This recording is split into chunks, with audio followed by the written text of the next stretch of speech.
നമസ്കാരം. ഡോക്ടർ ലൈവിലേക്ക് സ്വാഗതം.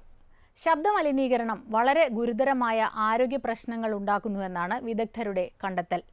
പ്രത്യേകിച്ച് നഗരങ്ങളിൽ, വാഹനങ്ങൾ കൂടുതലോടുന്ന നഗരങ്ങളിൽ ശബ്ദമലിനീകരണം രൂക്ഷമാണ്. കൊച്ചി നഗരത്തിൽ ഇന്ന് നോ ഹോൺ ദിനമായി ആചരിക്കുകയാണ്. ഈ ദിനം ആചരിക്കുന്നതിൻ്റെ പ്രാധാന്യം, ലക്ഷ്യങ്ങൾ, ശബ്ദ മലിനീകരണം ഉണ്ടാക്കുന്ന ആരോഗ്യ പ്രശ്നങ്ങൾ, ഇവയ്ക്ക് പരിഹാരം, ഇതെല്ലാം ഇന്നത്തെ ഡോക്ടർ ലൈവിലൂടെ. നിങ്ങളോട് സംസാരിക്കുന്നത് ENT സർജനും നോ ഹോൺ ഡേ കൊച്ചിൻ്റെ കൺവീനറും IMA കൊച്ചി മുൻ പ്രസിഡന്റുമായ ഡോക്ടർ VD പ്രദീപ് കുമാർ. നമസ്കാരം ഡോക്ടർ. ഡോക്ടർ, ഇപ്പം ഈ ശബ്ദമലിനീകരണം ഭയങ്കര ഒരു ശല്യമാണെന്നൊക്കെ നമ്മൾ എപ്പോഴും പറയാറുണ്ട്. എന്നാൽ ഇത് ഇത്ര ഒരു വലിയ പ്രശ്നമാണോ എന്നുള്ളതാണ്. അതെ, സാധാരണ ഇതിനെപ്പറ്റിയൊക്കെ ഈ ശബ്ദ മലിനീകരണത്തെ പറ്റി സംസാരിക്കുമ്പോൾ ആൾക്കാർ പറയും, നമ്മുടെ നാട്ടിൽ എന്തൊക്കെ വേറെ പ്രശ്നങ്ങൾ കിടക്കുന്നു, കുടിവെള്ള പ്രശ്നം, അല്ലെങ്കിൽ ഇലക്ട്രിസിറ്റി പ്രശ്നം, അല്ലെങ്കിൽ അങ്ങനെ പല പല ആരോഗ്യ പ്രശ്നങ്ങൾ വേറെ. അപ്പോൾ അതിനിടയ്ക്ക് ശബ്ദശല്യം വലിയൊരു പ്രശ്നമാണോ എന്ന് ചോദിക്കും. അത് ശബ്ദശല്യത്തെപ്പറ്റി ശരിയായൊരു ബോധം ഇല്ലാത്തതിൻ്റെ ഒരു തെളിവാണത്. പക്ഷേ പല പല ആരോഗ്യ പ്രശ്നങ്ങളും ഉണ്ടാക്കുന്ന ഒരു കാര്യമാണ് ഈ ശബ്ദമലിനീകരണം. അത് പല പല പ്രോബ്ലംസ്, അതിൻ്റെ എവിടെ നിന്നാണോ ശബ്ദം വരുന്നത്, എത്രമാത്രം അതിൻ്റെ ശബ്ദത്തിൻ്റെ കാഠിന്യമുണ്ട്, ഇതിനനുസരിച്ചിരിക്കും ആരോഗ്യ പ്രശ്നങ്ങളിൽ മാറ്റം വരുന്നത്. അതെ. ഇപ്പോൾ ഈ ഉറവിടങ്ങളെക്കുറിച്ച് പറയുമ്പോൾ എന്താണ് ശബ്ദങ്ങളുടെ ഉറവിടം, ശബ്ദ മലിനീകരണത്തിൻ്റെ ഉറവിടം? ശബ്ദ മലിനീകരണത്തിന് ഉറവിടങ്ങൾ പ്രധാനമായും നമ്മൾ കാണുന്നത് ഒന്ന് നമ്മുടെ റോഡുകൾ, അതാണ് പ്രധാനമായിട്ടുള്ളൊരു സോഴ്സ്. റോഡുകളിൽ ഏതാണ് ശബ്ദം ഉണ്ടാകുന്നത്? റോഡിലുണ്ടാകുന്ന ഒന്ന് വാഹനങ്ങളിൽ നിന്നുള്ള ശബ്ദം. വാഹനങ്ങളിൽ ഏറ്റവും കൂടുതൽ വരുന്നത് ഒന്ന് വാഹനത്തിൻ്റെ ശബ്ദം, അതുകൂടാതെ അതിൻ്റെ ഹോൺ ഹോണിൽ നിന്നുള്ള ശബ്ദം, അത് ഒന്ന്. രണ്ടാമത് മറ്റേ ലൗഡ് സ്പീക്കേഴ്സ്. നമ്മുടെ നാട്ടിലൊക്കെ ഇപ്പോൾ ഈ കോളാമ്പി പോലത്തെ ലൗഡ് സ്പീക്കറൊക്കെ നിരോധിച്ചിട്ടുണ്ടെങ്കിലും നമ്മുടെ നടക്കുന്ന എന്ത് പൊതു ഫംഗ്ഷൻ ആയിക്കോട്ടെ, എൻ്റർടൈൻമെൻറ്റ് പ്രോഗ്രാം ആയിക്കോട്ടെ, അമ്പലങ്ങളാകട്ടെ, പള്ളികളാകട്ടെ, ഇതെല്ലാം ഈ ലൗഡ് സ്പീക്കർ ഒരു നിയന്ത്രണമില്ലാതെ ഉപയോഗിക്കുന്ന ഒരു സാഹചര്യത്തിലാണ് നമ്മളിപ്പോൾ ജീവിക്കുന്നത്. പിന്നെ മറ്റുള്ളൊരു ശബ്ദമലിനീകരണം ഉണ്ടാകുന്ന ഏറ്റവും പ്രധാനപ്പെട്ടത് ഇൻഡസ്ട്രീസ്, വ്യവസായ മേഖലയിൽ. പല വ്യവസായ മേഖലകളിലും ശബ്ദത്തിൻ്റെ തോത് നമ്മുടെ പെർമിസിബിളായിട്ടുള്ള, അതായത് അനുവദനീയമായേക്കാൾ വളരെ കൂടുതലാണ്. അപ്പോൾ കമ്പനി നിയമങ്ങളനുസരിച്ചിട്ട് അത് ഉണ്ടാക്കാൻ, ശബ്ദം വരുന്ന തടയാൻ ചിലപ്പോൾ സാധിക്കില്ലെങ്കിലും അതിനുണ്ടാകുന്ന പ്രോബ്ലംസ്, ആരോഗ്യ പ്രശ്നങ്ങൾ ഉണ്ടാകാതിരിക്കാനായിട്ടുള്ള കരുതൽ നടപടികൾ എടുക്കാൻ അവർ ബാധ്യസ്ഥരാണ്. പിന്നെ നാലാമത്തെ സോഴ്സ് ഉള്ളത് ഡൊമസ്റ്റിക്കാണ്, അതായത് നമ്മുടെ വീടുകളിൽ ഉണ്ടാകുന്ന ശബ്ദം. ഇപ്പോൾ നമ്മളൊരു TV ഒക്കെ ആട്ടെ, വീഡിയോ ഒക്കെ ആട്ടെ, എല്ലാം നമ്മൾ എത്രമാത്രം വോളിയൂമിൽ വെക്കാം, സേഫായിട്ടത് വെക്കാം. പിന്നെ കുട്ടികളിലാണെങ്കിൽ ഇപ്പോൾ എല്ലാവരും ചെവിയിൽ ഈ ഹെഡ്ഫോണും വെച്ച് അല്ലെങ്കിൽ ഇയർഫോൺ വെച്ചിട്ട് ചിലപ്പോൾ അത് വെച്ചിട്ടാണെങ്കിൽ ഉറങ്ങും. അത് എത്രമാത്രം പ്രശ്നങ്ങൾ ഉണ്ടാക്കുന്നു, ഇതിനെ പറ്റിയും ജനങ്ങൾക്കൊരു അവബോധം ഉണ്ടാകേണ്ടതാണ് അല്ലേ ഡോക്ടർ? നമുക്ക് ആദ്യം വാഹനങ്ങളുടെ കാര്യം തന്നെ പറയാം. എനിക്ക് തോന്നുന്നു നഗരങ്ങളിൽ, പ്രത്യേകിച്ച് സംസ്ഥാനത്ത് നഗരങ്ങളിൽ, കൊച്ചി നഗരത്തിൽ തന്നെയാണ് ഏറ്റവും അധികം വാഹനങ്ങൾ ഓടുന്നതെന്ന് തന്നെ നമുക്ക് പറയാം അല്ലേ? അപ്പോൾ കൊച്ചി നഗരത്തിൽ നോ ഹോൺ ഡേ ഇങ്ങനെ നമ്മൾ ആചരിക്കാനുള്ള ഒരു കാരണം, എങ്ങനെയാണ് ഈ ഒരു ഐഡിയ വന്നത്, എന്താണ് ലക്ഷ്യമിടുന്നത്? ഇന്ന് ഇന്ത്യൻ മെഡിക്കൽ അസോസിയേഷൻ കൊച്ചി ശാഖയും അതിൻ്റെ IMA തന്നെയുടെ നേതൃത്വത്തിലുള്ള national initiative of safe sound എന്നുള്ള ഒരു പൊതുജന സംഘടനയും, പൊതുജനങ്ങൾ കൂടി അംഗത്വമുള്ള ഒരു സംഘടനയും ചേർന്ന് ഇവിടുത്തെ നിരവധി എഡ്യൂക്കേഷൻ ഇൻസ്റ്റിറ്റ്യൂഷൻസും ചില കൾച്ചറൽ ആൻഡ് സോഷ്യൽ ഓർഗനൈസേഷൻസും എല്ലാം കൂടി ചേർന്ന് ഇന്ന് വളരെ വിജയകരമായൊരു നോ ഹോൺ ഡേ നടത്തിയതിൻ്റെ ഒരു ആഹ്ലാദത്തിലാണ് ഞാനിപ്പോൾ. അതിൻ്റെ കൺവീനർ എന്നുള്ളതിലൊക്കെ എനിക്ക് വളരെ അഭിമാനമുണ്ട്, സന്തോഷമുണ്ട്. എന്തുകൊണ്ട് ഇങ്ങനെ ഒരു നോ ഹോൺ ഡേ എന്നുള്ളൊരു ആശയത്തിലേക്ക് വന്നു എന്ന് വെച്ചാൽ, നമ്മളിവിടെ നേരത്തെ തന്നെ 2-3 സ്റ്റഡി നടത്തിയിരുന്നു, പഠനങ്ങൾ നടത്തിയിരുന്നു. അതിൽ കൊച്ചിയിലെ സൗണ്ട് ലെവൽ വളരെ വളരെ കൂടുതലാണ്. കഴിഞ്ഞ നടത്തിയപ്പോൾ ഇവിടുത്തെ ഒരു പ്രധാന ജംഗ്ഷനിൽ കണ്ട ലെവല് 93 ഡെസിബലായിരുന്നു. ഡെസിബൽ എന്ന് വെച്ചാൽ സൗണ്ട് അളക്കാൻ വേണ്ടിയുള്ള യൂണിറ്റാണ്. 93 ഡെസിബലായിരുന്നു. അതേസമയം ആ പ്രത്യേക സ്ഥലത്ത് അതൊരു ഹോസ്പിറ്റലിൻ്റെ കൂടി ആയിരുന്നൊരു ജംഗ്ഷനാണ് ശരിക്കും പറഞ്ഞാൽ. ആ ജംഗ്ഷനിൽ ശരിക്കും അതൊരു സൈലൻറ്റ് സോണാണ്. സൈലൻറ്റ് സോണിൽ നിശബ്ദ മേഖലയിൽ നിന്നാണ് കണക്ക്. അവിടെ വരാവുന്നതിൻ്റെ പരമാവധി പരിധി 50 ഡെസിബലാണ്. ഇതാലോചിക്കണം. അപ്പോൾ മെഷർ ചെയ്ത ലെവല് 93. ഇതിങ്ങനെ കൊച്ചി നഗരത്തിൻ്റെ തന്നെ പല ഭാഗങ്ങളിലും ഇതേ സാഹചര്യം നിലനിൽക്കുന്നു എന്നുള്ളത് ഞാൻ മനസ്സിലാക്കിയതുകൊണ്ടും കൊച്ചിയിൽ ആയിരക്കണക്കിന് വാഹനങ്ങൾ ദിവസവും റോഡിലേക്ക് ഇറങ്ങുകയും അതിൻ്റെ ഈ ശബ്ദം കൊണ്ടുള്ള കാഠിന്യം കൂട്ടുന്നെന്ന് മനസ്സിലാക്കിക്കൊണ്ടാണ് അതിനൊരു ഒരു ചെക്ക് എവിടെയും ജനങ്ങളെ അതിനെപ്പറ്റി ഒന്ന് ബോധമാക്കാൻ എന്നുള്ള ഒരു ഉദ്ദേശത്തോടിട്ടാണ് ഇന്നൊരു നോ ഹോൺ ഡേ ഞങ്ങൾ എത്തിച്ചത്. വളരെ വിജയകരമായിരുന്നു എന്ന് എനിക്ക് പറയാൻ. ഹലോ, നമസ്കാരം. ഡോക്ടറോട് ചോദിച്ചോളൂ. ഡോക്ടർ പറഞ്ഞോളൂ, കുറച്ചുകൂടി ഉച്ചത്തിൽ പറയാമോ? ഡോക്ടർ, ഞാൻ പാലാക്കടുത്ത് രാമപുരത്തു നിന്നാണ് വിളിക്കണത്. പറയൂ. ഇപ്പൊ ഞങ്ങളുടെ നാട്ടില് ഒരു ക്രഷർ ഒരു 5-8 വർഷമായിട്ട് ഒരു ക്രഷർ വർക്ക് ചെയ്യുന്നുണ്ട്. ക്രഷർ വർക്ക് ചെയ്യുന്നുണ്ട്. അപ്പൊ അതിന്റെ പരിസരവാസികളാണ് ഞങ്ങളെല്ലാം. ശരി. അതിനെതിരെ നമ്മൾ അത് തുടങ്ങിയപ്പോൾ തൊട്ടേ നമ്മൾ അതിനെതിരെ കോടതി കേസ് കൊടുത്താണ്. പക്ഷെ എങ്കിലും കോടതി അവർക്ക് അനുകൂലമായിട്ട് വിധി വന്നതുകൊണ്ട് നമ്മളിപ്പം പരിസരവാസികൾ ശബ്ദമലിനീകരണവും പൊടിയൊക്കെ ആയിട്ട് ബുദ്ധിമുട്ടില്ല. അല്ല, കോടതി അതിന് അനുകൂലമായിട്ട് ഏത് രീതിക്കാണ് വിധിച്ചത്? പ്രഷർ അവർക്ക് ഉടമസ്ഥർക്ക് അനുകൂലമായിട്ട് വിധി വന്നു, അവർ പ്രവർത്തനം തുടങ്ങുകയും ചെയ്തു. അല്ല, ഈ ശബ്ദമലിനീകരണമായിട്ട് ബന്ധപ്പെട്ട ഇതിലാണോ അല്ലെങ്കിൽ ബാക്കിയുള്ള കാര്യങ്ങളിലാണോ? അതെ, ഇത് മൊത്തത്തില് ശബ്ദമലിനീകരണമാണ്. ഇപ്പൊ ഇത് സ്റ്റാർട്ട് ചെയ്ത് തുടങ്ങിയ പോലെ നമുക്ക് അവിടെ പരിസരവാസികൾക്കെല്ലാം ഭയങ്കര ശബ്ദമലിനീകരണമാണ്. ശബ്ദം കാരണം നമുക്ക് വീടുകളിലെ കുട്ടികൾക്ക് പഠിക്കാനോ അതുപോലെ തന്നെ പ്രായം ചെന്ന ആൾക്കാർക്ക് കിടന്നുറങ്ങാൻ പോലും മേലാത്തൊരവസ്ഥയിലാണ്. ഇതില് ഈ ശബ്ദം നിയന്ത്രിക്കേണ്ടത് ശബ്ദം ഉണ്ടാക്കുന്ന ഇൻഡസ്ട്രികളുടെയും കൂടി ഒരു ബാധ്യതയാണ് നിയന്ത്രിക്കേണ്ടത്. ഏത് രീതിയിൽ നിയന്ത്രിക്കണം എന്നുള്ളത് അവരുടെയും കൂടി ഒരു ബാധ്യതയാണ്. താങ്കൾ പറഞ്ഞ പോലെ ഈ ക്രഷറിന് ചുറ്റുമുള്ള ആളുകൾക്കുള്ള സ്വാഭാവികമായിട്ടും ഭയങ്കര ബുദ്ധിമുട്ടുണ്ടാകുന്നൊരു കാര്യമാണ് ഈ ക്രഷറിൻ്റെ ശബ്ദം. അത് നിയന്ത്രിക്കാൻ എന്തൊക്കെ മാർഗ്ഗങ്ങൾ എടുക്കാം? നിങ്ങൾ ആ കേസ് തോറ്റുപോകാനുള്ള സാഹചര്യം എന്താണെന്ന് എനിക്കറിയില്ല. പക്ഷേ ഈ ക്രഷറിൽ ക്രഷറിൽ നിന്ന് വരുന്ന ശബ്ദത്തിൻ്റെ അളവ് അളക്കാനും അത് കൺട്രോൾ ചെയ്യാനും അതിനെതിരെ നടപടികൾ സ്വീകരിക്കാനും ഇവിടുത്തെ ജില്ലാ കളക്ടർക്ക് അധികാരമുണ്ട്. കാരണം 2000 ഇതിനൊരു നമ്മുടെ ശബ്ദ മലിനീകരണത്തെ പറ്റിയിട്ടുള്ള വളരെ ബൃഹത്തായൊരു നിയമം നമ്മുടെ ഇന്ത്യയിലുണ്ട്. 2000 പാസ്സായതാണ്. അത് 16 കൊല്ലമായി. ഇതിലെല്ലാം ഓരോ സോഴ്സിലും വരാവുന്നതിൻ്റെ പരമാവധി ലെവലും അതിൽ കൂടിക്കഴിഞ്ഞാൽ അതിനുള്ള ശിക്ഷയും പിന്നെ അതിനുള്ള പ്രതിരോധ മാർഗങ്ങളും പ്രതിവിധികളും അഡ്മിനിസ്ട്രേഷൻ എന്താ ചെയ്യേണ്ട പാടില്ലാത്ത എന്നെല്ലാം വളരെ വ്യക്തമായിട്ട് എഴുതിയിട്ടുണ്ട്. അപ്പോൾ അതുകൊണ്ട് എൻ്റെ അഭിപ്രായത്തിൽ നിങ്ങൾ വീണ്ടും അതിനെപ്പറ്റി ഒന്ന് സ്റ്റഡി ചെയ്തിട്ട് വീണ്ടും നിങ്ങൾ അതിന് റിവ്യൂ കൊടുക്കുകയോ എന്തെങ്കിലും ചെയ്യേണ്ടതാണെന്നാണ് എൻ്റെ വ്യക്തിപരമായിട്ടുള്ള അഭിപ്രായം. അത് അതിനകത്ത് കളക്ടർ അതിനകത്ത് ഇൻവോൾവ് ചെയ്തിട്ടുണ്ടോ ഇല്ലെന്ന് നിങ്ങളുടെ ചോദ്യത്തിൽ നിന്ന് എനിക്ക് മനസ്സിലായിട്ടില്ല. പക്ഷെ അതിന് നടപടിയെടുക്കാനും ഉള്ള പൂർണ്ണമായ അധികാരം ജില്ലാ കളക്ടർക്കുണ്ട്. വളരെ പ്രസക്തമായിട്ടുള്ള ഒരു കാര്യം, സാധാരണക്കാർക്ക് ഇത്തരം പ്രശ്നങ്ങൾ നേരിട്ട് അനുഭവിക്കാറുണ്ട്. ഉദാഹരണത്തിന് നമ്മളിപ്പോൾ റോഡിൽ കൂടെ പോകുമ്പോൾ ഒരു 2 വീലർ ഓടിച്ച ഒരാൾ പോകുമ്പോൾ വലിയ ബസ്സുകൾ വന്നിട്ട് ഹോണടിച്ച് ശ്രദ്ധ തെറ്റിക്കുന്ന ഒരവസ്ഥ, അപകടങ്ങൾ സംഭവിക്കുന്നുണ്ട്. എന്നാൽ ഇവർക്ക് അറിയില്ല ഇത് എവിടെ പറയണം, ആരോട് പരാതിപ്പെടണം, ഇനി ഇതിൻ്റെ നിയമങ്ങളുണ്ടോ എന്നറിയാത്തൊരവസ്ഥയുണ്ട്. എന്താണ് ഇതിൻ്റെ ഒരു? അതെ, ഇപ്പോൾ പറഞ്ഞ പോലെയുള്ള ഈ സാഹചര്യം ഈ കേരളത്തിലെ പല നഗരങ്ങളിലും നിൽക്കുന്നതാണ്. നമ്മൾ ദിവസം ദൈനംദിനം കേൾക്കുന്ന കാര്യമാണത്. സ്കൂട്ടറിൻ്റെ പുറകിൽ ബസ് ഇടിച്ചു, ലോറി ഇടിച്ചു, മരിച്ചു. നമ്മളത് കണ്ടു കഴിഞ്ഞാൽ അങ്ങനെ വിടും, അതിനെപ്പറ്റി പിന്നെ നമ്മൾ നോക്കാറില്ല. പക്ഷേ ആക്ച്വലി പലപ്പോഴും സംഭവിക്കുന്നത് ഈ പറയുന്ന പോലെ തന്നെ ആയിരിക്കും. അതായത് നമ്മളിപ്പോൾ പ്രൈവറ്റ് ബസ്, ഞാൻ അവരോടുള്ള ഈ പ്രൈവറ്റ് ബസ് ഓടിക്കുന്ന ഡ്രൈവർമാരോടുള്ള ഒരു റെസ്പെക്റ്റിനൊട്ടും കുറവില്ലാതെ തന്നെ പറയട്ടെ, പലപ്പോഴും പല ഡ്രൈവർമാരും അവരുടെ ഡ്രൈവിംഗ് സമയത്ത് ഈ വണ്ടിയുടെ ഹോൺ ഉപയോഗിച്ച് പേടിപ്പിച്ച് ആൾക്കാരെ മാറ്റുന്ന ഒരു സിറ്റുവേഷനിലാണ്. പ്രത്യേകിച്ച് 2 വീലേഴ്സിനെ, കാറുകളെ, ഏതായിക്കോട്ടെ, മുന്നിൽ പോകുന്ന ഏത് വാഹനങ്ങളായിക്കോട്ടെ. ഈ ശബ്ദം കേൾക്കുമ്പോൾ ഉണ്ടാകുന്ന ഒരു പെട്ടെന്നുള്ളൊരു മൊമെൻ്ററി റിയാക്ഷൻസ് ഉണ്ട്. നമ്മുടെ ബോഡിയിൽ അഡ്രിനാലിൻ ലെവൽ അങ്ങോട്ട് കൂടും. അഡ്രിനാലിൻ എന്നുള്ള ഒരു ഉൽപ്പാദനമുണ്ട്, കൂടും. നമ്മൾ പെട്ടെന്ന് ഒരു പാനിക്കി ആകും. ചിലപ്പോൾ തന്നെ അങ്ങനെ ഭയങ്കര പെട്ടെന്ന് കൊണ്ട് ടെൻഷൻ വരും. ആ ടെൻഷൻ കൊണ്ട് തന്നെ മതി ചിലപ്പോൾ താൽക്കാലികമായിട്ട് ടെമ്പററി ആയിട്ട് ബ്ലഡ് പ്രഷർ കൂടാം. പിന്നെ വല്ല അങ്ങനെയൊക്കെ വരുമ്പോൾ നമ്മൾ ആ സമയത്ത് പെട്ടെന്ന് അങ്ങോട്ടും ഇങ്ങോട്ടും തെറ്റിക്കുക പോലെ ചിലപ്പോൾ കാനയിലേക്കായിരിക്കും വീഴുന്നത്.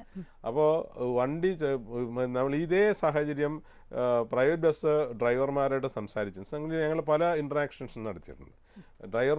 പ്രൈവറ്റ് ബസ് മാത്രമല്ല, ഞാൻ എല്ലാ ബസ്സുകളെന്ന് വെച്ചോളൂ, സംസാരിക്കുമ്പോൾ അവർ പറയുന്ന കാര്യം ഇത് അടിച്ചില്ലെങ്കിൽ മാറില്ല എന്ന് പറയും. പക്ഷേ ഞാൻ കഴിഞ്ഞ എത്രയോ വർഷമായിട്ട് റോഡിൽ കൂടി വണ്ടി ഓടിക്കുന്നതാണ്. അങ്ങനൊരു സാഹചര്യം ഉണ്ടാകേണ്ട കാര്യമില്ല.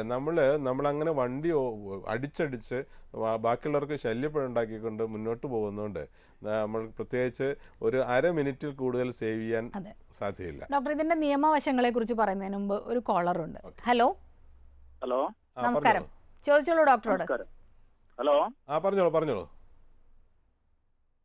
ഹലോ ചോദിച്ചോളൂ, കേൾക്കാം. കേൾക്കുന്നുണ്ട്. ഉറക്കെ ചോദിച്ചോളൂ കേട്ടോ, ടിവിയിൽ ശ്രദ്ധിക്കണ്ട. എന്താണ് സംശയം? എന്താണ് സംശയം? പ്രസാദ്. ആ, എന്റെ മോനെ ഹെഡ്ഫോൺ ഉപയോഗിക്കുന്നുണ്ട്. അപ്പൊ എന്തെങ്കിലും പ്രശ്നം ഉണ്ടാവുമോ എന്ന് അറിയാൻ വേണ്ടി എപ്പോഴും ഹെഡ്ഫോൺ ഉപയോഗിക്കുന്നുണ്ട്.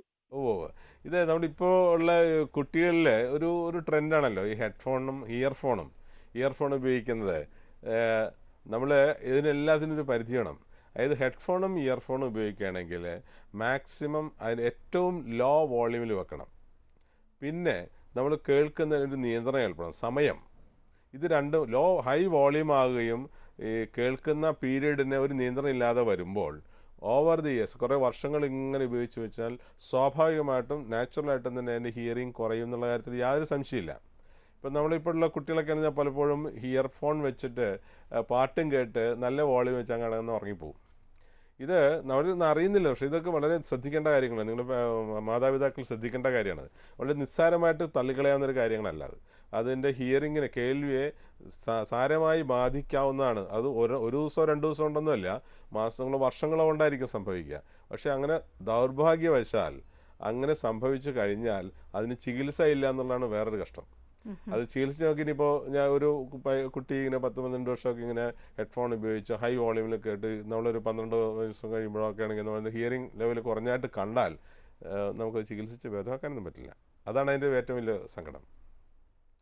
ഡോക്ടർ ഇപ്പോൾ പറഞ്ഞ ഈ കോളിൽ നിന്ന് തന്നെ കുട്ടികൾ ഇതുപോലെ ഉപയോഗിക്കുന്ന പ്രശ്നങ്ങളുണ്ടെന്ന് നമുക്കറിയാം. അതിനു മുമ്പ് ഇപ്പോൾ വലിയ വാഹനങ്ങൾ ഇങ്ങനെ ശബ്ദമുണ്ടാക്കി ഭയപ്പെടുത്തുന്നതിന് നമുക്ക് എവിടെ പരാതിപ്പെടാൻ കഴിയും? എന്താണ് അതിൻ്റെ നിയമവശം?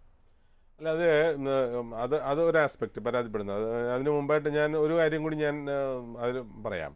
ഈ വാഹനങ്ങളിലെ ശബ്ദം ഇപ്പോൾ ഈ പരാതിപ്പെടുന്ന കാര്യം കൂടി ഇതിന് ആദ്യം തന്നെ പറഞ്ഞേക്കാം. ഇപ്പോൾ ഈ പരാതിപ്പെടുന്നതിനായിട്ട് നമ്മൾ ഇതിന് അധികാരമുള്ള ആൾ ശരിക്കും അധികാരമുള്ള ഒരു ജില്ലാ ഭരണകൂടത്തിലുള്ളവരാണ്. അതായത് കളക്ടർ മുതൽ താഴെ വില്ലേജ് ഓഫീസർക്ക് വരെ ഇതിനെതിരെ ആക്ഷൻ എടുക്കാനുള്ള അധികാരമുണ്ട്. പിന്നെ മോട്ടോർ വെഹിക്കിൾ ഡിപ്പാർട്ട്മെൻറ്റിനുണ്ട്, പോലീസിനുണ്ട്. ഇതെല്ലാവർക്കും ഈ അധികാരം അവരുടെ കയ്യിലുണ്ട്. അതായത് ഞാൻ കഴിഞ്ഞ ദിവസം സംസാരിച്ചപ്പോൾ ഞങ്ങളിങ്ങനെ പോലീസുമായിട്ടൊക്കെ സംസാരിച്ചപ്പോൾ അവർ ചില സാഹചര്യങ്ങളിലെല്ലാം പെറ്റി കേസ് എടുക്കുന്നുണ്ട്, അങ്ങനെ ചാർജ് ചെയ്ത് വിടുന്നുണ്ടെന്നുള്ളവർ. പക്ഷേ ചില സാഹചര്യം അതിന് സ്ട്രിക്റ്റായിട്ട് നഗരങ്ങളിൽ പ്രത്യേകിച്ചും വലിയ ശബ്ദമുണ്ടാക്കുന്ന ഹോണടിച്ച് ആവശ്യമില്ലാതെ ഹോണടിച്ച് പോകുന്ന വാഹനങ്ങൾക്കെതിരെ കർശനമായ ശിക്ഷ കൊണ്ടുവന്നാൽ മാത്രമേ ശരിയുള്ളൂ. നമുക്ക് ഇതിനെ നിയന്ത്രിക്കാൻ 2 മാർഗ്ഗങ്ങളേ ഉള്ളൂ. ഒന്ന് ആളുകൾ ഇത് ശബ്ദം ഉണ്ടാക്കുന്ന ഡ്രൈവർമാർ അവർ സ്വയം അത് ബോധമുണ്ടായിട്ട് അത് കുറക്കണം. 2, അതിനെ ഉള്ള നിയമങ്ങൾ പാലിച്ചുകൊണ്ട് ഈ നിയമങ്ങൾ നടപ്പാക്കിക്കൊണ്ട് അവരെ സ്ട്രിക്റ്റായിട്ട് അതിലേക്ക് നിർബന്ധമായിട്ടും കൊണ്ടുവരാനുള്ള ശിക്ഷാ നടപടികളും കൂടി ഉണ്ടെങ്കിൽ മാത്രമേ ഇത് മുന്നോട്ട് പോവുള്ളൂ. ഡോക്ടർ, നമുക്കൊരു ഇടവേളയ്ക്ക് ശേഷം തിരികെ വരാം. ഡോക്ടർ ലൈവിൽ ഒരു ഇടവേള.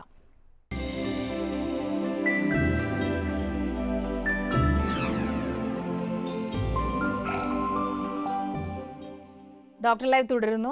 ഡോക്ടർ, ഇപ്പം ശബ്ദമലിനീകരണം പ്രശ്നമാകുന്നു എന്ന് പറയുമ്പോൾ തന്നെ നമ്മുടെ കേൾവിയെ വളരെ കാര്യമായിട്ട് ബാധിക്കുമെന്ന് പറയുന്നുണ്ടല്ലോ. എങ്ങനെയാണിത് ബാധിക്കുന്നത്? ഏത് തരത്തിലുള്ള പ്രശ്നമാണ് ഉണ്ടാകുന്നത്? കേൾവിയാണ് പ്രധാനമായിട്ടും വലിയ വാഹനങ്ങളിൽ നിന്നുള്ള ബാക്കിയതാകട്ടെ ശബ്ദം ബാധിക്കുന്നത് കേൾവിയാണ്. അതിന് നമ്മളൊരു 2 തരത്തിൽ സംഭവിക്കാം. ഒന്ന്, പെട്ടെന്നുണ്ടാകുന്ന ശബ്ദം, സഡനായിട്ട് ഉണ്ടാകുന്ന ശബ്ദം നമ്മൾ എക്സ്പോസ് ചെയ്താൽ, ഉദാഹരണത്തിനൊരു വെടിക്കെട്ട് നിൽക്കുന്ന സ്ഥലത്ത് പോയി നിൽക്കുന്നു, വലിയ ശബ്ദം കേൾക്കുന്നു, അത് ചിലപ്പോൾ ആ നിമിഷം തന്നെ പെർമനൻ്റായിട്ട് തന്നെ ഹിയറിംഗ് ലോസ് വരാം, നിർബന്ധമായിട്ട് വരാം. ഇനി അത് ചിലപ്പോൾ ആ സാഹചര്യം ചിലപ്പോൾ അത് അത്ര വരണമെന്നില്ല. ചെറുതായി ഉള്ളെങ്കിൽ ചിലപ്പോൾ ആ സാഹചര്യത്തിൽ ആ സ്ഥലത്ത് മാറി നിന്ന് കഴിഞ്ഞാൽ കുറച്ച് ദിവസം ഞാൻ മരുന്ന് കൊണ്ട് തന്നെ മാറിപ്പോകും. പക്ഷേ ഇതേ സാഹചര്യം റിപ്പീറ്റഡായിട്ട് വന്നാൽ, കണ്ടിന്യൂസ് ആയിട്ട് തുടർച്ചയായ ശബ്ദം കേട്ടുകൊണ്ടിരുന്നു കഴിഞ്ഞാൽ അതിൻ്റെ ഈ ചെവിയുടെ അകത്തുള്ള കോശങ്ങളുണ്ട്, അതിനൊരു ഇന്നർ ഇയർ എന്ന് പറയും, കോക്ലിയയിലുള്ള ചില ഹെയർ സെൽസിൽ ചില പോകുന്ന എൻസൈംസ് എന്നാണ് പറയുന്നത്. എൻസൈംസിൻ്റെ അളവ് കുറയുകയും അതിൻ്റെ നെർവ് കോശങ്ങളുടെ പ്രവർത്തനം സ്ഥിരമായിട്ട് ബാധിക്കുകയും ചെയ്യും. അങ്ങനെ റിപ്പീറ്റഡായിട്ട് വരുമ്പോൾ, ഉദാഹരണത്തിന് ഇപ്പോൾ വണ്ടിയിലിരിക്കുന്ന ഡ്രൈവറെ സംബന്ധിച്ചിടത്താണെങ്കിൽ വലിയ ശബ്ദം, ഇപ്പോൾ വലിയ ഇലക്ട്രിക് ഹോൺസിലെ ചില ശബ്ദമെല്ലാം 90 ഡെസിബിലൊക്കെയുള്ള ഹോണുകളുണ്ട്. ഈ ഹോൺ കേട്ട് വരുമ്പോൾ അദ്ദേഹം അത് റിപ്പീറ്റ് അങ്ങനെ അദ്ദേഹം അടിക്കുന്ന ഹോൺ ഒന്ന്, പിന്നെ തെക്കും വടക്കുന്നും മുന്നിൽ നിന്നും പടിഞ്ഞാറിൽ നിന്നൊക്കെ വരുന്ന വണ്ടികളുടെ ശബ്ദം കൂടി കേൾക്കുമ്പോൾ ഇത് കണ്ടിന്യൂസ് ആയിട്ട് കേൾക്കുമ്പോൾ അതിന് ഹിയറിംഗ് കുറയും. പിന്നെ മറ്റ് ആരോഗ്യ പ്രശ്നങ്ങളും കൂടിയുണ്ട്. എല്ലാവരും ഒരു കോളിലേക്ക് പോയാലോ? ഹലോ ഹലോ, നമസ്കാരം. ഡോക്ടറോട് ചോദിച്ചോളൂ. സാറേ പറഞ്ഞോളൂ, കുറച്ചുകൂടി ഉറക്കെ പറയാമോ? ഞാൻ ഒരു 6 മാസം മുന്നേ പിന്നെ ഒരു ഫംഗ്ഷന് പോയിരുന്നു. ഫംഗ്ഷന് പോയപ്പോഴ് പിന്നെ എന്റെ സൗണ്ട് പിന്നെ ആ സമയത്ത് ഭയങ്കര ഒരു പൂക്കൽ പോലെ ആയിരുന്നു. ഇപ്പൊ ഒരു 5-6 മാസമായി ആ സൗണ്ട് ഇങ്ങനെ വന്നുകൊണ്ടേ ഇരിക്കുകയാണ്, ചെറുങ്ങനെ. ഞാൻ ഗൾഫിലാ ജോലി ചെയ്യുന്നത്.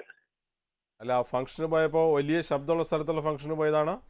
അത് ശബ്ദം എന്ന് പറഞ്ഞാല് അങ്ങനെ പിന്നെ വെടിക്കെട്ട് പോലുള്ള ഒന്നല്ല, പള്ളി പെരുന്നാൾ പോലെയല്ല. ഞാനൊരു പിന്നെ നമ്മുടെ മതത്തിന്റെ ഒരു പ്രഭാഷണം ഉണ്ടായിരുന്നു. അപ്പൊ ഈ മൈക്കിന്റെ നേരായിരുന്നു നിന്നത്. വലിയ ശബ്ദമായിരുന്നു അത്? വലിയ ശബ്ദം തന്നെ, മൈക്ക് നേരെ ലെവലിലായിരുന്നു എന്ന് എനിക്ക് തോന്നുന്നത്. ഇപ്പൊ എന്താ ബുദ്ധിമുട്ട് തോന്നിയ എന്നിട്ട് അതിനുശേഷം? ചെവി അടഞ്ഞ പോലെ? ഞാൻ ഗൾഫിൽ പോയി 4 മാസം നിന്ന് ഇപ്പൊ ഇവിടെ വന്നപ്പോ വീണ്ടും ഇങ്ങനെ ചെറിയൊരു പൂക്കൽ പോലെ ഉണ്ട്. ശബ്ദം അത് മൂളുന്ന ശബ്ദമാണോ? അതെ, മൂളുന്ന ശബ്ദം. കേൾവി ടെസ്റ്റ് ചെയ്തോ? കേൾവി ടെസ്റ്റ് ചെയ്തപ്പോ അവർ വേറെ എന്തോന്ന് പറഞ്ഞു. പിന്നെ എനിക്ക് അന്ന് സമയമില്ലാത്തപ്പോ ഞാൻ വീണ്ടും ഗൾഫിലോട്ട് പോയി. അതാ. അല്ല, അത് ഈ ശബ്ദം മൂളുന്ന ശബ്ദം മറ്റു പല കാരണങ്ങൾ കൊണ്ടും വരാം. ഇത് തന്നെ ആകണമെന്ന് നിർബന്ധമില്ല. മറ്റു പല കാരണങ്ങൾ നിങ്ങൾ ചിലപ്പോൾ സാന്ദർഭികമായിട്ട് അന്ന് അവിടെ പോയിന്നുണ്ടാകാനാണ് കൂടുതൽ സാധ്യത. പക്ഷേ ഇത്രമാത്രം താങ്കൾ പറഞ്ഞ പോലെയുള്ള ഈ മൂളലും കേൾവിക്കുറവൊക്കെ വരണമെന്നുണ്ടെങ്കിൽ ഒരു മൈക്കിൻ്റെ അവിടെ പോയിന്ന ഒരു ദിവസം ഇരുന്നുകൊണ്ട് മാത്രം സാധാരണയിൽ സംഭവിക്കില്ല. അത് അതേ സാഹചര്യത്തിൽ പലതവണ പോയി കഴിഞ്ഞാൽ സംഭവിക്കാം. അതാണ് നമ്മുടെ ഇപ്പോൾ പലപ്പോഴും ഉള്ള നമ്മുടെ ഈ ഒരു പെർഫോമേഴ്സ് ഉണ്ടല്ലോ, ചില പാട്ടുകളിൽ അവിടെ ഓർക്കസ്ട്ര ടീം, ഇവർക്കൊക്കെ പലപ്പോഴും അവരൊന്നും അൺപ്രൊട്ടക്റ്റഡ് ആയിട്ടല്ല നിൽക്കുന്നത്. അത് ഭയങ്കര വോളിയൂമിൽ വെക്കുകയും ഒട്ടും പ്രൊട്ടക്ഷനിലാണ് നിൽക്കുമ്പോഴത്തേക്ക് കേൾവിക്കാരെ ഇപ്പോൾ അന്ന് കേട്ട് കഴിഞ്ഞാൽ അവരങ്ങ് പോയി. അത് ആ സമയത്തുണ്ട് താൽക്കാലികമായിട്ടുള്ള പ്രശ്നം ഉണ്ടാവുള്ളൂ. പക്ഷേ നമ്മൾ പറഞ്ഞ് മനസ്സിലാക്കാൻ വളരെയധികം ബുദ്ധിമുട്ട് വരുന്നൊരു സംഘമാണ് ഈ പാട്ട് പാടുന്ന അക്കമ്പനി ചെയ്യുന്ന ആൾക്കാർ. അവരതൊന്നും ഒരു കണക്കിലും ഒരു തരത്തിലും ശബ്ദം കുറക്കാൻ സമ്മതിക്കില്ല. പക്ഷെ അത് ശരിക്കും പറഞ്ഞാൽ അവരൊരു പ്രൊഫഷനായിട്ട് കൊണ്ടു നടക്കുന്ന ആൾക്കാരെ സംബന്ധിച്ചിടത്തോളം അത് പ്രൊട്ടക്റ്റ് ചെയ്യേണ്ടതാണ്, സൗണ്ട് ലെവൽ കുറയ്ക്കേണ്ടതാണ്. ഇപ്പോൾ ഉദാഹരണത്തിന് ഒരു ഇയർ മഫോ എന്തെങ്കിലും ചെവി കവർ ചെയ്യാനുള്ളതിന് വെച്ച് പ്രൊട്ടക്റ്റ് ചെയ്തില്ലെങ്കിൽ കൊല്ലങ്ങൾ കഴിയുമ്പോഴത്തേക്ക് ഈ പറഞ്ഞ സംഭവങ്ങൾ അവർക്കുണ്ടാകാം, സ്വാഭാവികമായിട്ടും ഉണ്ടാകാം. പിന്നെ മറ്റ് ആരോഗ്യ പ്രശ്നം. ഹലോ, നമസ്കാരം. ചോദിച്ചോളൂ ഡോക്ടറോട്. ആ കോള് എന്തോ തടസ്സമുണ്ടെന്ന് തോന്നുന്നു ഡോക്ടർ. ഇപ്പോൾ ഡോക്ടർ പറഞ്ഞതനുസരിച്ചിട്ട് നമ്മൾ ചെവിയുടെ പ്രശ്നങ്ങൾ പറഞ്ഞു. മറ്റ് ആരോഗ്യ പ്രശ്നങ്ങൾ എന്തെല്ലാമാണ് ഉണ്ടാകുന്നത്? അതെ, ആ മറ്റ് ആരോഗ്യ പ്രശ്നങ്ങളെ പറ്റി പലർക്കും വലിയ ധാരണയില്ല. വളരെ പ്രൂവ്ഡായിട്ടുള്ള, അതായത് നമ്മളെ പല പല ശാസ്ത്രീയ പഠനങ്ങൾ കൂടി തെളിയിക്കപ്പെട്ടിട്ടുള്ള കാര്യങ്ങളാണ്. ഒന്ന്, ബ്ലഡ് പ്രഷർ കൂടും. അത് വളരെ ഹൈ സൗണ്ട് റിപ്പീറ്റഡായിട്ട് കേൾക്കുമ്പോൾ നോർമലായിട്ട് ബ്ലഡ് പ്രഷർ കൂടും. പിന്നെ ഡയബറ്റീസ്, ഈ പ്രമേഹ രോഗികളിലാണെങ്കിൽ അവരുടെ ബ്ലഡ് ഷുഗറിൻ്റെ ലെവൽ കൂടും. ഇതെല്ലാം പ്രൂവ്ഡാണ്, എല്ലാം ഡോക്യുമെൻ്റായിട്ട് തെളിയിച്ചു കഴിഞ്ഞിട്ടുള്ള കാര്യങ്ങളാണ്. ആസിഡിറ്റി കൂടാം, വയറ്റിൽ അമ്ലത്തിൻ്റെ അംശം കൂടാം, ആസ്മയുള്ളതൊക്കെ കൂടുതൽ ഇത് വരാം. അതുകൂടാതെ നമ്മളിപ്പോൾ ഈ ഒരു ഗർഭിണിയായ സ്ത്രീ ഈ തുടർച്ചയായ ശബ്ദം കേട്ടുകൊണ്ടിരുന്നത് എന്നാൽ ചില ഒരു എക്സാമ്പിൾ, ഉദാഹരണത്തിനുള്ള ഒരു ഗർഭിണിയായ സ്ത്രീ ഒരു റോഡ് സൈഡിൽ ജോലി ചെയ്യുന്നവരാണെന്ന് വെച്ചോളൂ, അല്ലെങ്കിൽ റോഡ് സൈഡിൽ നിന്ന് കച്ചവടം നടത്തുന്നവരാണെന്ന് വെച്ചോളൂ. അവർ ഗർഭിണിയായ മുതൽ ഗർഭിണിയുടെ അവസാനം വരെയും ആ ശബ്ദമായിട്ട് എക്സ്പോസ് ചെയ്തവരാണെന്നുണ്ടെങ്കിൽ ഗർഭസ്ഥ ശിശുവിൻ്റെ കേൾവിയും വളർച്ചയൊക്കെ അത് ബാധിക്കാമെന്നുള്ളത് വളരെ തെളിയിക്കപ്പെട്ടിട്ടുള്ള കാര്യങ്ങളാണ്. അതുകൂടാതെ കുട്ടികളിൽ അവരുടെ പഠനത്തിൻ്റെ ആ ലെവൽ ബാധിക്കാം, പഠനത്തിനുള്ള ഒരു ലെവൽ ബാധിക്കാം. പ്രത്യേകിച്ച് നമ്മുടെ നാട്ടിലൊക്കെ ആണെങ്കിൽ സിറ്റി ഏരിയയിലാണെങ്കിൽ മിക്കവാറും എല്ലാ സ്കൂളിലും തന്നെ റോഡ് സൈഡിലാണ്. അവിടെ ഈ 24 hours ഇങ്ങനെ വണ്ടി ഓടിക്കൊണ്ടിരിക്കുന്ന സാഹചര്യത്തിലാണ് അവരും പഠിക്കുന്നത്. അപ്പോൾ ആ സ്ഥലത്ത് അവരെയും ഇതിൻ്റെ അവരുടെ പഠനത്തെ ബാധിക്കാന്നുള്ള കാര്യത്തിൽ യാതൊരു സംശയമില്ല. അടുത്തൊരു കോളിലേക്ക് പോകാം ഡോക്ടർ. ഹലോ. ഹലോ, ഞാൻ ദുബായിൽ നിന്ന് വിളിക്കണം. എനിക്ക് ഡോക്ടറായിരുന്നു സംസാരിക്കുന്നത്. പറഞ്ഞോളൂ. സാറേ, ഞാന് കഴിഞ്ഞ കൊല്ലം സ്വിമ്മിംഗ് പൂളിൽ കുളിച്ചതിന് ശേഷം എന്റെ ഈ അടുത്ത ചെവിയിൽ ചെറുതായിട്ടൊരു കുരു പോലെ ഉണ്ടായിരുന്നു. അത് ഇപ്പോഴും ചെറുതായിട്ടുണ്ട്. നമ്മൾ ചർച്ച ചെയ്യുന്ന വിഷയത്തിൽ നിന്ന് വളരെ വ്യത്യാസമാണത്. അതുകൊണ്ട് ഡോക്ടറെ കാണിച്ചു നോക്കുന്നത് നമ്മൾ ഇവൻ്റെ വിഷയമാണ് നമ്മൾ ചർച്ച ചെയ്യുന്നത്. അപ്പോൾ അത് സ്മിത, നമ്മൾ വന്ന പല കോളുകളും വെച്ച് നോക്കുമ്പോൾ ഇതിനെ വളരെ നിസ്സാരമായാണ് പലരും എടുക്കുന്നതെന്ന് തോന്നുന്നു അല്ലെ. പിന്നീട് ഡോക്ടറെ കണ്ടേക്കാം അല്ലെങ്കിൽ അങ്ങനെ ഇതിന്റെ ഗൗരവം പലരിലേക്കും എത്തുന്നില്ല എന്ന് തോന്നുന്നുണ്ട് അല്ലെ. അപ്പൊ നമ്മൾ എന്ത് ചെയ്യണം? അധികൃതർക്ക് എന്ത് ചെയ്യാൻ കഴിയും ഇത്തരം കാര്യങ്ങളിൽ? നമ്മൾ സ്വയം അറിയേണ്ട ഒരു കാര്യം കൂടിയുണ്ട്. ഇപ്പോൾ നേരത്തെ പറഞ്ഞ പോലെ ഉടനെ ഡോക്ടറെ കാണണോ വേണ്ടെങ്കിലുള്ള ഞാൻ ഒരു എക്സാമ്പിൾ ഞാൻ പറയാം. ഞാൻ ഈ റീസെൻ്റായിട്ട് ഒരു പുതുമുഖ നടിയെ കണ്ടു. നടി അവരൊരു തെലുങ്ക് പടത്തിന് ഷൂട്ട് ചെയ്യായിരുന്നു. അപ്പോൾ ഷൂട്ടിങ്ങിനിടയ്ക്ക് അവർ പിന്നെ ഇവിടെ ഒരു പിസ്റ്റൾ ഇങ്ങനെ ഒരു പൊട്ടിക്കുന്ന ഫയർ ചെയ്യുന്ന ഒരു രംഗത്തിന് ഇങ്ങനെ പിടിച്ചിങ്ങനെ ഫയർ ചെയ്ത് അപ്പോൾ ഭയങ്കര ശബ്ദം വന്നിട്ട് അവർ ചെവി അങ്ങോട്ട് കൊട്ടി അടഞ്ഞ പോലെ ആയിപ്പോയി. അവർ പിറ്റേ ദിവസം വരുമ്പോൾ ഹിയറിംഗ് ലെവൽ നോക്കുമ്പോൾ ഹിയറിംഗ് ലോസ് ഉണ്ട്, കുറഞ്ഞിട്ടുണ്ട്. അതിൻ്റെ ഹൈ ഫ്രീക്വൻസി എന്ന് പറയും, കുറഞ്ഞിട്ടുണ്ട്. ആ സമയത്ത് എന്താ ചെയ്യുക? അപ്പോൾ നമ്മൾ ഇവിടുന്ന് മിണ്ടായിരിക്കണോ ഒന്നും ചെയ്യാതിരിക്കണോ? അങ്ങനെയല്ല. ആ ഹിയറിംഗ് ലോസ് ഉള്ളത് നമ്മൾ മരുന്ന് ഉപയോഗിച്ച് കഴിഞ്ഞാൽ പിന്നെ അടുത്ത കുറച്ച് മാസങ്ങളോളം ഇതുവരെ വലിയ ശബ്ദം എക്സ്പോസ് ചെയ്യാതിരിക്കുകയും ചെയ്ത് കഴിഞ്ഞാൽ പൂർണ്ണമായും മാറും. അപ്പോൾ അവർ ശ്രദ്ധിച്ചില്ലെങ്കിൽ വീണ്ടും അത് റിപ്പീറ്റായിട്ട് ചെയ്ത് കഴിഞ്ഞാൽ അതൊരു പെർമനൻ്റ് ആയിട്ടുള്ള ഹിയറിംഗ് ലോസായി മാറും. അപ്പോൾ അങ്ങനെ വന്നു കഴിഞ്ഞാൽ ഉടനെ ചികിത്സ തേടണം. അതെ, പെർമനൻ്റ് ആയിക്കഴിഞ്ഞ് ചികിത്സ ചെയ്തിട്ടൊരു കാര്യമൊന്നുമില്ല. പിന്നെ മറ്റൊരു ചോദ്യം എന്തായിരുന്നു ഡോക്ടർ? നമുക്കൊരു ഇടവേളയ്ക്ക് ശേഷം ആ ചോദ്യത്തിലേക്ക് വരാം. ഡോക്ടർ ലൈവിൽ ഒരു ഇടവേള കൂടി.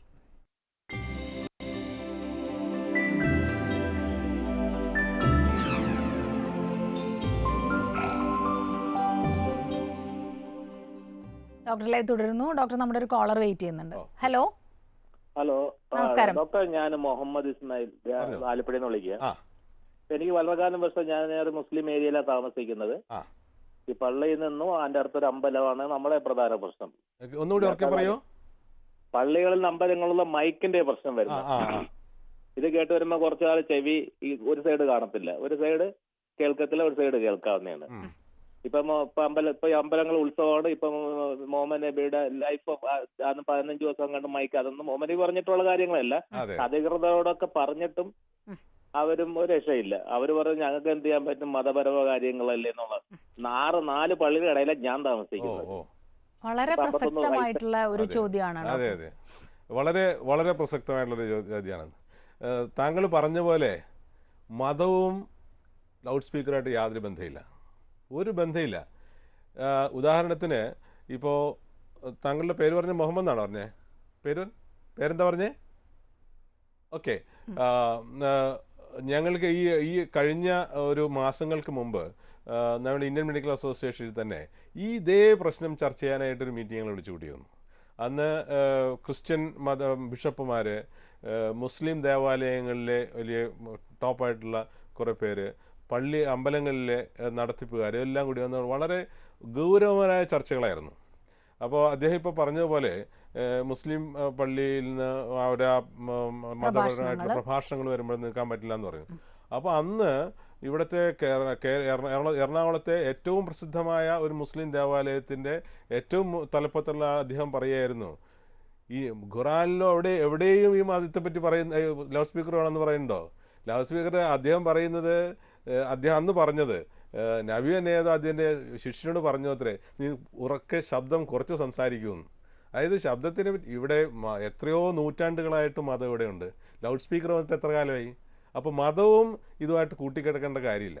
ഇങ്ങനെയുള്ള കാര്യങ്ങളിൽ തീരുമാനം എടുക്കേണ്ടതും ഒരു ആധികാരികമായിട്ട് തീരുമാനമെടുത്ത് നടപ്പാക്കേണ്ടതും പള്ളികളോ അമ്പലങ്ങളോ നടത്തിപ്പുകാരാണ്. അവരുടെ ഓരോരുത്തരുടെ ഭാവന സൃഷ്ടിക്കനുസരിച്ചിട്ട് ഈ ഇത് കൂട്ടുകയോ ശബ്ദം കൂട്ടുകയോ 10 മൈക്ക് വെക്കുകയോ ഇതൊക്കെയാണ് ചെയ്യുന്നത്. അത് അമ്പലത്തിനും ബാധകമാണ് ഈ പറയുന്ന കാര്യങ്ങൾ. പല സ്ഥലങ്ങളിലും എനിക്ക് പല സ്ഥലങ്ങളിൽ നിന്നും പരാതികൾ കിട്ടാറുണ്ട്. ഞങ്ങളുടെ അടുത്തൊരു അമ്പലത്തിൽ രാവിലെ 5 മണി തുടങ്ങി വലിയ ശബ്ദത്തിൽ പാട്ട് വെക്കും. കുട്ടികൾക്കൂടെ പഠിക്കാനും പറ്റുന്നില്ല, ഒന്നും പറ്റുന്നില്ല. ഞങ്ങൾ ചുറ്റും താമസിക്കുന്നത് ക്രിസ്ത്യൻസാണ്. ഞങ്ങളത് പറഞ്ഞില്ല, അതൊരു വലിയൊരു ഒരു സാമുദായിക പ്രശ്നമായിട്ട് മാറുമെന്ന് പേടി കാരണം ഞങ്ങൾ മിണ്ടാതെ സഹിക്കുന്നുവെന്ന്. പക്ഷെ എൻ്റെ ഇതിൽ നമ്മൾ ഈ അമ്പലങ്ങളാകട്ടെ പള്ളികളാകട്ടെ മുസ്ലിം ദേവാലയങ്ങളാകട്ടെ നടത്തിപ്പിന് ബാധ്യസ്ഥരായവർ ചുറ്റും വരുന്ന താമസിക്കുന്നവരുടെ ആരോഗ്യ പ്രശ്നങ്ങൾ കണക്കിലെടുക്കണമെന്നാണ് ഞാൻ പറയുക. പിന്നെ അത് അവർക്ക് പറയുന്നത് പലപ്പോഴും പരിമിതികളുണ്ട്. നേരത്തെ പറഞ്ഞ പോലെ ചുറ്റും താമസിക്കുന്ന വേറൊരു മതത്തിലുള്ളവരാകുമ്പോൾ എങ്ങനെ ഇടപെടും, എത്രമാത്രം ഇടപെടുന്ന പരിമിതികളുണ്ടാവും. അപ്പോൾ അവിടെ ചെന്ന് എവിടെ പരാതിപ്പെടും, പിന്നെ അതായത് ലോക്കൽ പോലീസ് സ്റ്റേഷനിൽ പരാതിപ്പെടുമോ, അല്ലെങ്കിൽ വില്ലേജ് എടുത്ത് പരാതിപ്പെടും. ഇങ്ങനെ പല പല പ്രശ്നങ്ങളുണ്ടാകും. അവരായിട്ടൊന്നും ചിലപ്പോൾ മിണ്ടിയില്ല എന്ന് വരും. അപ്പോൾ എൻ്റെ അഭിപ്രായത്തിൽ ഈ നടത്തിപ്പിക്കാരെല്ലാം നമ്മൾ എന്തിനാ ഇങ്ങനത്തെ ശബ്ദം ഉണ്ടാക്കണ്ടേ? ഇപ്പോൾ പള്ളിയുടെ അകത്തോ അമ്പലത്തിനകത്തോ ആണെന്നുണ്ടെങ്കിൽ നമ്മൾ അവിടെ അകത്തുള്ളവർ കേട്ടാൽ മതി, പുറത്തേക്ക് പോകേണ്ട ആവശ്യമില്ല.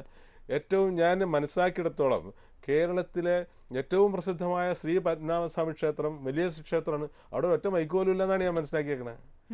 ആവശ്യമില്ല. കാരണം എന്തിനാത്? അതുകൂടാതെ പല വളരെ സന്തോഷകരമായ കാര്യം, ഈ മൂവ്മെൻറ്റ് വന്നതിന് ശേഷം പല ക്രിസ്ത്യൻ ദേവാലയങ്ങളിലും മൈക്കിൻ്റെ ഉപയോഗം വളരെ കുറച്ചിട്ടുണ്ടെന്നാണ് ഞാൻ മനസ്സിലാക്കുന്നത്. അകത്ത് മാത്രം കേൾക്കാവുന്ന രീതി ശബ്ദം പക്ഷെ പല സ്ഥലങ്ങളിലും അത് പാലിക്കപ്പെടുന്നില്ല. പിന്നെ മുസ്ലിം ദേവാലയങ്ങളാകട്ടെ രാവിലെ ബാങ്ക് വിളിക്കുന്നു വലിയ ശബ്ദത്തിലാണ്. ചിലപ്പോൾ വർഷങ്ങളോളമായിട്ടുള്ളൊരു ശീലമായിരിക്കാം. പക്ഷേ ആ ശീലങ്ങൾ നമ്മുടെ പണ്ട് ദൂരെ താമസക്കാരില്ലായിരിക്കാം. ഇപ്പോഴെല്ലാം നമ്മുടെ ജനസാന്ദ്രത കൂടുന്തോറും അവരുടെ വികാരങ്ങളും കണക്കിലെടുത്ത് ഓരോ പള്ളിയും അമ്പലവും ദേവാലയങ്ങളും പ്രവർത്തിക്കണമെന്നാണ് എൻ്റെ അഭിപ്രായം. ഡോക്ടർ, ഇപ്പം നോഹോൺ ഡേ ആണ്.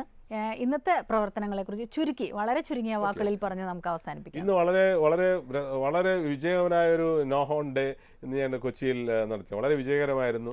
ഇന്ന് കൊച്ചി നഗരത്തിലെ 30 സെൻറ്ററുകൾ, 30 സ്റ്റേഷൻ, 30 പോയിൻറ്റ്സിൽ, അതായത് ആ കൊച്ചി നഗരപരിധിക്കുള്ള 30 പോയിന്റിൽ 900ഓളം വരുന്ന വിദ്യാർത്ഥികൾ, കോളേജ് വിദ്യാർത്ഥികളും സ്കൂൾ വിദ്യാർത്ഥികളും ഡോക്ടർമാരും ബാക്കി സന്നദ്ധ പ്രവർത്തകരും അടങ്ങുന്ന സംഘങ്ങൾ പല സ്ഥലങ്ങളിലായിട്ട് ഈ 30 സ്ഥലത്തും ആ പോയിന്റിലുള്ള എല്ലാ ഡ്രൈവർമാരെയും കാണുകയും അവരുടെ ശബ്ദം മലിനീകരണം നിയന്ത്രിച്ചിൽ വരാവുന്ന ആരോഗ്യ പ്രശ്നങ്ങളെ പറ്റിയുള്ള ലഘുലേഖകൾ കൊടുക്കുകയും അവരുടെ സംസാരിക്കുകയും അവരുടെ അതിനായിട്ടുള്ള ഒരു സമ്മതത്തോടുകൂടി ഇതേപോലെ ഞാൻ വെച്ചിരിക്കുന്ന പോലുള്ള ബാഡ്ജ് അവർക്ക് കുത്തിക്കൊടുത്ത് അതിനകത്തേക്ക് കൊണ്ടുവരാനുള്ളൊരു വളരെ പ്രചരണ പരിപാടിയും നടത്തി. വളരെ സക്സസ്ഫുൾ ആയിരുന്നു. അതിൽ ഞങ്ങളൊരു സ്റ്റഡിയും നടത്തി. ഇന്ന് സ്റ്റഡി നടത്തിയപ്പോഴത്തേക്ക് ഹോൺ ലെവല് ഇന്ന് മാധ്യമങ്ങളെല്ലാം ഇത് ഒറ്റക്കെട്ടായിട്ട് ഇതിന് സപ്പോർട്ട് ചെയ്തുകൊണ്ട് ഇന്നലെ മുതലേ ഉള്ളതുകൊണ്ട് അതിൻ്റെ ഒരു ടെമ്പോ വന്നിട്ടുള്ളതുകൊണ്ട് ഇന്ന് വളരെ കുറവായിരുന്നു ശബ്ദത്തിൽ വരുന്നത്. ഞങ്ങൾ സാധാരണ കഴിഞ്ഞ സ്റ്റഡിയിൽ 93% വരെ കണ്ട സ്ഥലത്ത് ഇന്ന് അത് ലെവല് 75 ഡെസിബിൾ, 93 ഡെസിബിളിൽ നിന്ന് 75 ഡെസിബിളിലേക്ക് ഒറ്റ ദിവസം കൊണ്ടുവന്നു എന്നുള്ളത് വളരെ സന്തോഷകരമാണ്. തീർച്ചയായിട്ടും വളരെയധികം അഭിനന്ദനം അർഹിക്കുന്ന ഒരു പ്രവൃത്തി തന്നെയാണ് അല്ലേ ഡോക്ടർ? ഇന്നത്തെ ഡോക്ടർ ലൈവിൻ്റെ സമയം ഇവിടെ അവസാനിച്ചിരിക്കുകയാണ്. വളരെയധികം നന്ദി ഞങ്ങളോട് സഹകരിച്ചതിന്. ഇന്നത്തെ ഡോക്ടർ ലൈവ് ഇവിടെ അവസാനിക്കുന്നു. നമസ്കാരം.